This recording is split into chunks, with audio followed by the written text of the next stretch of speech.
قضية سياسية والله قضية. خويا احنا لا قضية سياسية ولا قضية شخصية، واحنا ما ندخل احنا باي الامور. احنا هنا عبد مأمور مطينا تعليمات نلتزم بيها. اما خلافات شخصية فاحنا بعيدين عليها، ما عندنا خلافات شخصية ويا واحد.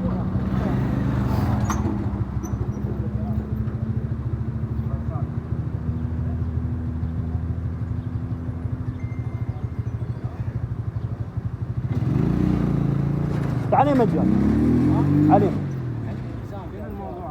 والله ما ادري شلون نادينا يابا هم الولد استلمت منهم، هم قالوا الجماعه ينادون بالجهاز عليهم يدخلون، ما ادري الموضوع شنو. نشوف الموضوع مرة مفتهم الموضوع شنو ونادي بيهم قال يابا